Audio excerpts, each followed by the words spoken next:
दोस्तों, दुनिया में दो टाइप के लोग होते हैं। एक जो भूत प्रेत में विश्वास करते हैं और दूसरे जो विश्वास नहीं करते।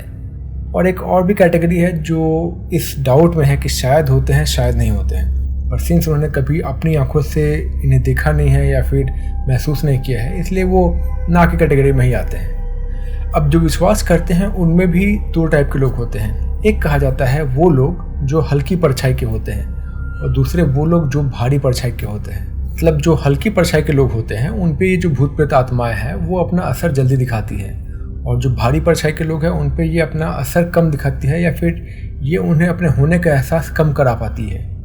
तो आज की जो कहानी है वो भी सच्ची कहानी है, एकदम रियल स्टोरी है, और ये कहानी भी कुछ इसी कॉन्सेप्ट के आसपास है। तो चलिए बिना किसी देरी के जल्दी से कहानी शुरू करता हूँ। हेलो दोस्तों, मेरा नाम है सुधांशु और आप देख रहे हैं ख्याल 3 बजे शो। अगर आपको ये कहानी पसंद आती है तो प्लीज़ इसे लाइक कीजिए, और अगर आप चैनल पर नए हैं तो प्लीज़ इसे सब्सक्राइब कर लीजिए और मुझे सपोर्ट कीजिए। मैं कोशिश करूँगा कि बहुत जल्दी बहुत सारी इंटरेस्टिंग स्टोरीज आपके लिए लेके आऊँ, और होपफुली ये सारी स्टोरीज रियल होंगी। तो चलिए अब बिना किसी देरी के कहानी पे आता हूँ। दोस्तों, ये पहली कहानी हमें भेजी है महेश मिश्रा ने। इन्होंने ये नहीं बताया कि ये किस स्टेट से बिलोंग करते हैं या फिर किस जगह से बिलोंग करते हैं, बस इन्होंने अपना कहानी भेजा है और ये कहते हैं कि ये कहानी एकदम रियल है जिससे इन्होंने खुद महसूस किया था। तो चलिए कहानी शुरू करता हूँ। ये बात 2004 की है। उस समय महेश क्लास 10th में अभी भी गए थे, और 10th में गए थे तो उनके मन में था कि बहुत ज़्यादा मेहनत करूँगा, बहुत अच्छे मार्क्स लेके आऊँगा और बहुत ज़ोरदार पढ़ाई करूँगा। अभी क्लास में गए थे लेकिन इन्होंने अपना ट्यूशन स्टार्ट कर लिया था, और इनका जो ट्यूशन था वहाँ के जो टीचर थे वो उनके पिता के फ्रेंड के भाई थे। तो ये उनके जो टीचर थे वो इन्हें अच्छे तरीके से जानते थे, इसलिए कभी कभी वो इनसे स्ट्रिक्ट भी हो जाते थे, क्योंकि ये चाहते थे कि महेश का जो रिज़ल्ट है वो अच्छा हो। और इसलिए कभी कभी जब इनका रिज़ल्ट ख़राब होता था या फिर इनका जो परफॉर्मेंस डाउन होता था तो वो जो टीचर थे वो इन्हें मारते भी थे। अब इनके ट्यूशन में हर हफ्ते टेस्ट होता था, और इनका ट्यूशन था मैथ का। हर हफ्ते टेस्ट होता था और हर हफ्ते मार्क्स आते थे, और अगर महेश के मार्क्स अच्छे नहीं आते थे तो उन्हें पनिशमेंट मिलती थी, और पनिशमेंट के तौर पे कभी कभी छड़ी से मार पड़ती थी या कभी कभी बातें भी सुना दिया करते थे। महेश ने 1-2 बार ये चीज़ देखा और फिर उन्होंने सोच लिया कि नहीं, मैं बहुत अच्छे मार्क्स लेके आऊँगा और शिकायत कोई भी मौका नहीं दूंगा। और इसलिए उन्होंने डिसाइड किया कि रात को वो पढ़ाई करेंगे, रात को बैठ के मैथ के प्रॉब्लम सॉल्व करेंगे और अच्छे मार्क्स लेके आएंगे। ये बात है शनिवार की, और इनका ट्यूशन संडे को था करीब 12 बजे के आसपास, और उनका टेस्ट था। ये कहते हैं कि इनका जो घर है वो एक गांव में था, और वहाँ पे जो लोग थे वो गर्मी के दिनों में बाहर चारपाई बिछा के या फिर एक चौकी बिछा के वहीं पे सोते थे। तो सब खाना खा के सोने चले गए और ये बाहर बैठ के पढ़ाई करने लगे। अब जब ये पढ़ाई कर रहे थे तो इन्होंने अपने सामने एक लालटेन रखा हुआ था, और उसी की रोशनी में ये न्यूमेरिकल सॉल्व कर रहे थे मैथ्स के। अब इनके बगल में ही अप्रॉक्सीमेटली 10 मीटर पे एक और आदमी सो रहा था जो कि इनका पड़ोसी था, और ये उनके चाचा लगते थे। इनका घर उनके घर के ठीक बगल में था, और वो भी अपने जो घर का सामने वाला एरिया था जिसे ये लोग द्वार बोलते हैं, उस पर चारपाई बिछा के सो रहे थे। महेश अपना पढ़ाई करने लगे। उनके चाचा ने महेश को पढ़ते हुए देखा और ऐसे ही मजाक में पूछा, महेश रात भर का प्लान है क्या? तो महेश ने कहा कि नहीं, रात भर नहीं, बस 1-2 घंटे पढ़ूंगा फिर सोने चला जाऊंगा। तो उन्होंने कहा ठीक है। उसके बाद वो अपने मुंह पे चादर डाल के सो गए, और महेश अपना जो भी पढ़ाई था, जो भी सम थे वो बनाने लगे। जब वो मैथ बना रहे थे तो अप्रॉक्सीमेटली बनाते बनाते 12 साढ़े 12 के आसपास बज गए। अब बनाते बनाते इन्हें ऐसा फील हुआ जैसे किसी के पायल की आवाज़ आ रही थी, छन छन छन। और ये जो आवाज़ थी वो कभी बहुत दूर से आती और कभी बहुत पास से आती। 1-2 बार इन्होंने ये बात को नोटिस किया, पर फिर ये अपना न्यूमेरिकल बनाने में बिजी हो गए और इन्होंने उस बात को इग्नोर कर दिया, इनका ध्यान ही नहीं गया। और ऐसे ही 1-2 बार आवाज़ और आई, पर ये फिर इन्होंने इग्नोर कर दिया। 1-2 बार इन्हें लगा कि शायद कोई झिंगुर है जिससे ये पायल की आवाज़ के साथ मिस्टेक कर रहा है। तो फिर ये अपना क्वेश्चन बनाने सॉल्व करने लगे। अप्रॉक्सीमेटली ऐसे ही 1-1.5 घंटे न्यूमेरिकल बनाने के बाद इन्होंने सोचा कि इनका पढ़ाई हो गया और अब काम लायक तैयारी हो गई है, तो ये वहाँ से सोने चले गए। ये रात तक पढ़े थे, इसलिए इनकी नींद सुबह देरी से खुली। सुबह हुई, सुबह ये उठे, नहाया धोया, नाश्ता किया और ट्यूशन चले गए। वहाँ जाने के बाद इन्होंने टेस्ट दिया, कुछ देर अपने दोस्तों के साथ बात की, क्वेश्चन जो भी थे वो मैच किए। उसके बाद वापस आ गए। जब भी वापस आए तो इन्होंने देखा कि इनका जो पड़ोसी था उनका पूरा का पूरा घर बंद था, वहाँ पे ताला लगा हुआ था। तो इन्होंने आके अपनी मम्मी से पूछा कि मम्मी वो लोग कहाँ हैं? इनकी मम्मी ने बताया कि शायद वो सब कहीं किसी पार्टी में गए होंगे या फिर किसी फंक्शन में गए होंगे और इसलिए ताला बंद है। तो उन्होंने सोचा कि ठीक है। अब अप्रॉक्सीमेटली दोपहर के 3 बजे के आसपास उनकी पूरी फैमिली आई, और जब पूरी फैमिली आ रही थी तो उनके साथ वो अंकल भी आ रहे थे। दोपहर के करीब 3 बज रहे थे और इन्होंने एक कंबल जैसा कुछ ओढ़ा हुआ था। तो महेश वहाँ गया और उन्होंने पूछा कि क्या हुआ अंकल को, क्या दिक्कत है।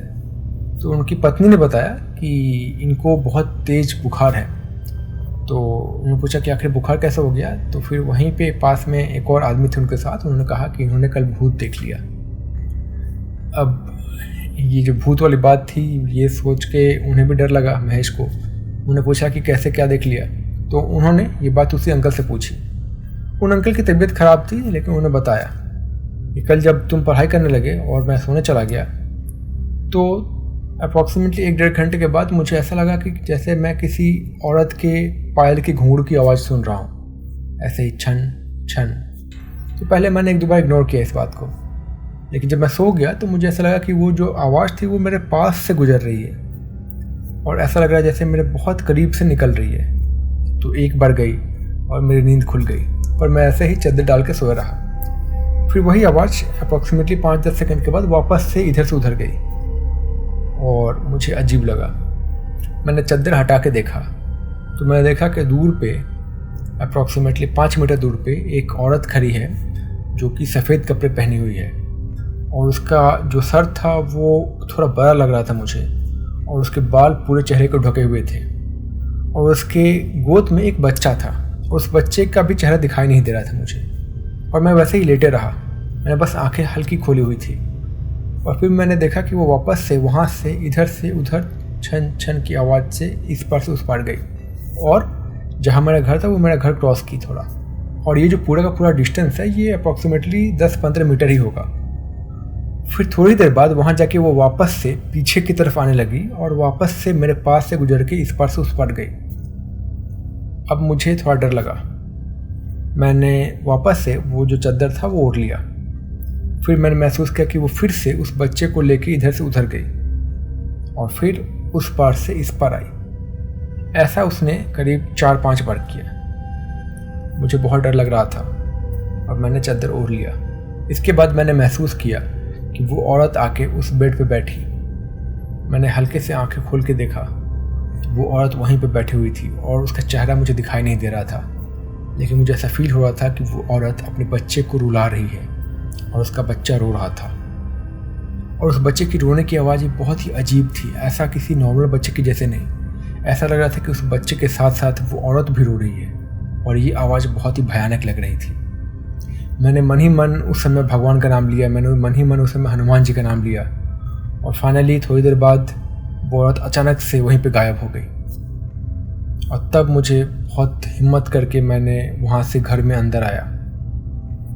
उनके पति ने बताया कि आने के बाद ये रात भर काँप रहे थे, ये इन्हें ठंड लग रही थी और इन्हें बुखार हो गया था, और इसीलिए हम उन्हें लेके अस्पताल गए थे। और ये बात उस गांव में बहुत ज़्यादा फैल गई और बहुत लोगों को बताया गया। और जब ये बात लोगों को बताया गया तो वो लोग उन्हें लेके एक बाबा के पास भी गए।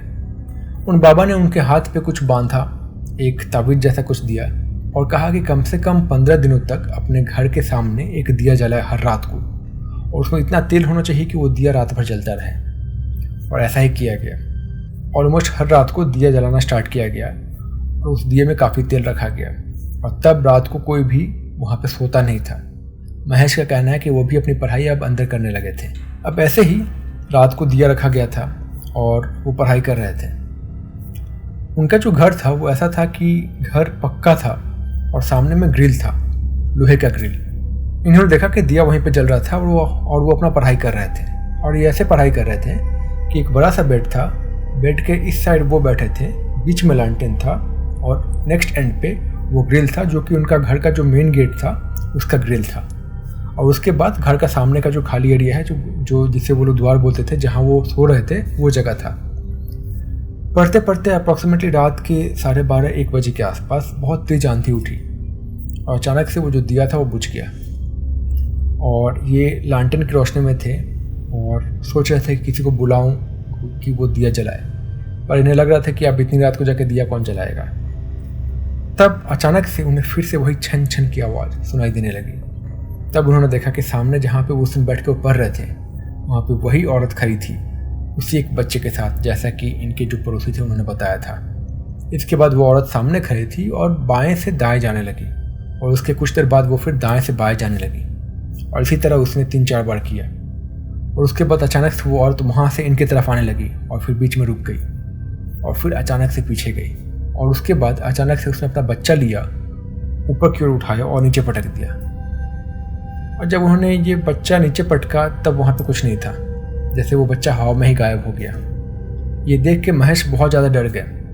तभी उन्होंने देखा कि वो औरत उनकी तरफ आने लगी, और ये ऑलमोस्ट वहाँ से चिल्ला के भागने ही वाले थे कि वो औरत उनके ग्रिल के पास आ गई, और वहीं पे आके अचानक से वो औरत गायब हो गई। और ये देख के ये महेश बहुत ज़्यादा डर गए। ये घर के अंदर भाग गए। उन्होंने जाके अपने घर के बड़ों को जगाया और कहा कि ऐसा हुआ। अब इनके घर में उनके चाचा थे, उनके पापा थे और ये थे। ये तीनों लालटेन लेके और लाठी लेके घर के बाहर गए और देखा कि वहाँ पे कोई नहीं था। इन्होंने वो दिया वापस चलाया और घर के बाहर लालटेन टांग दी, और उसके बाद वो अंदर आ गए और महेश भी घर के अंदर ही सोए। अब इसके बाद अगले दिन उसी बाबा को बताया गया कि ऐसा ऐसा हुआ। तो उस बाबा ने कहा कि ज़रूर कुछ ना कुछ गड़बड़ है, वो उसने शायद घर का रास्ता देख लिया है, और इसके लिए हमें पूरे घर को मंत्रों से बांधना पड़ेगा। और इसके लिए अगले दिन वो बाबा वहाँ पे आए। उन्होंने कुछ पूजा की, कुछ यज्ञ जैसा कुछ किया और पूरे घर को मंत्रों से बांधा, और यही काम उनके पड़ोसी के साथ भी किया गया। और फिर बाबा ने कुछ मंत्र पढ़ा, और वो मंत्र पढ़ के घर के पीछे जाके कुछ मिट्टी खोद के वहाँ पे कुछ दफना दिया। और इसके बाद इनके साथ ऐसा कभी भी कुछ भी नहीं हुआ। वो जो भी कुछ था वो ख़त्म हो गया और इन्हें कोई भी परेशानी नहीं हुई। पर फिर भी अपनी तसल्ली के लिए इन्होंने वहाँ पे 15 दिन तक 2 दिए जला के रखे, और इसके बाद भी बहुत दिनों तक इन्होंने बाहर एक लालटेन टांग के रखा, क्योंकि ये बहुत ज़्यादा घबरा गए थे। ये कहते हैं कि उस घटना का इन पर बहुत ज़्यादा बुरा असर पड़ा था, पर अब ये बात अतीत की है और इसे वो भूल जाना चाहेंगे, लेकिन फिर भी बस हमसे ये कहानी शेयर कर रहे हैं। तो दोस्तों, कैसी लगी आपको ये कहानी? अगर आपको ये कहानी पसंद आई है तो प्लीज़ इसे लाइक कीजिए, कमेंट में लिखिए अपना नाम और कहाँ से कहानी देख रहे हैं। और अगर आपके पास भी कहानी है ऐसी कोई, तो हमें khayal3baje@gmail.com पे सेंड कीजिए, या फिर आप कमेंट में भी वो कहानी लिख के भेज सकते हैं। मैं मिलता हूँ बहुत जल्द अगली कहानी के साथ। तब तक के लिए बाय बाय। अपना ख्याल रखिए और चैनल को सब्सक्राइब करना ना भूलिए। Bye bye.